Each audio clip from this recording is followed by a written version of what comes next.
Hello, and welcome to my podcast, Totally Abstracted. I've been thinking a lot about courage and where it shows up or doesn't in my life, in particular in regard to creating art. We don't always recognise it, but creating art, in fact doing any sort of creative work, is a brave thing to do, particularly when you start sharing your work with others. I made the decision recently to sync my Facebook and Instagram accounts. So when I post to Instagram, I also immediately post to Facebook. This felt scary to me.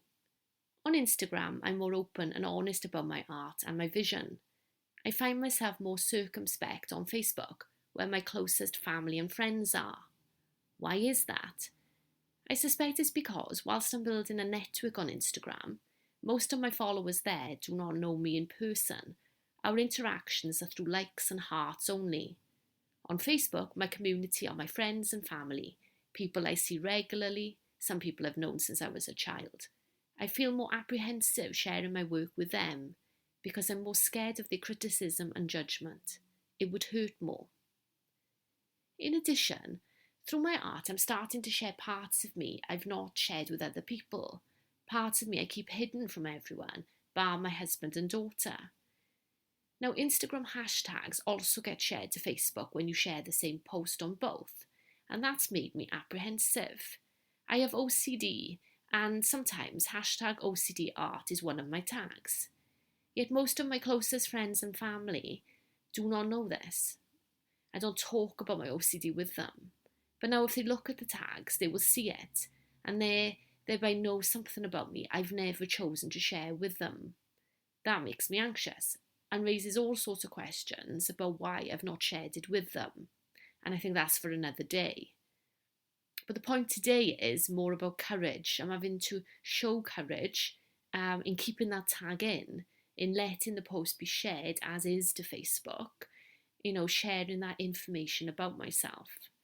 And the reason I feel I need to do this, the need to have courage, is because if I'm to make authentic art, I have to be authentic in and of myself.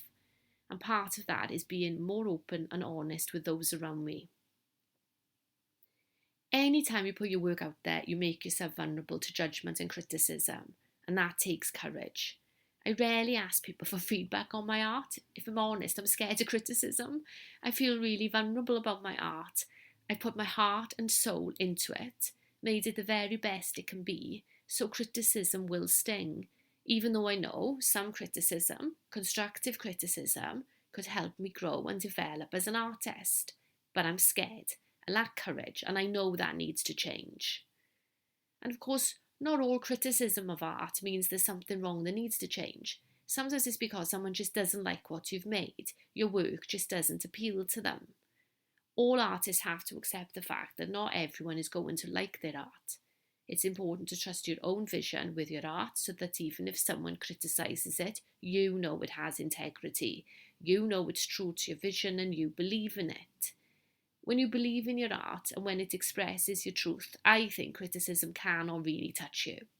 It's only when you are uncertain of your vision that judgment can truly unsettle and undermine you.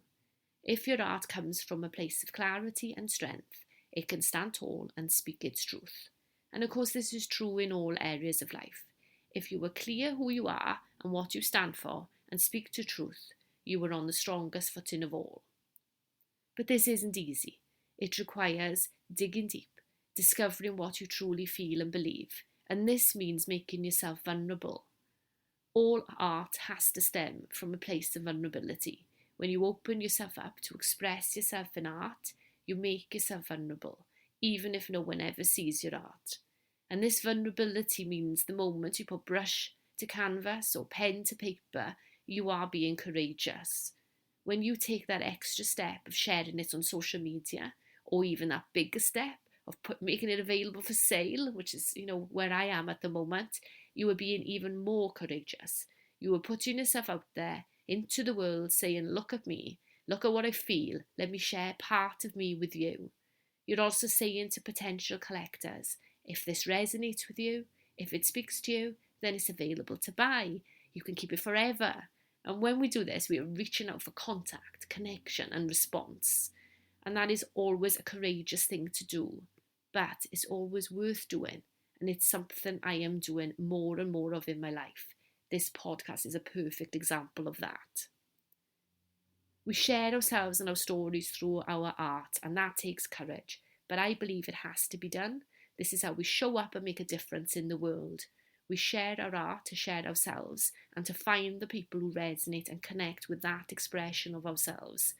And in truth, I think we share our art to find those people who respond to us, to our self-expression, in a way that brings connection and community. And once we found that, we find we no longer need courage. We have found the people who know, see, and understand us. We have found our community. We have found, really, our way home. And that's a wonderful thing to find. Okay, that's all I have for today. Thank you for listening, and I will speak to you next time. Goodbye.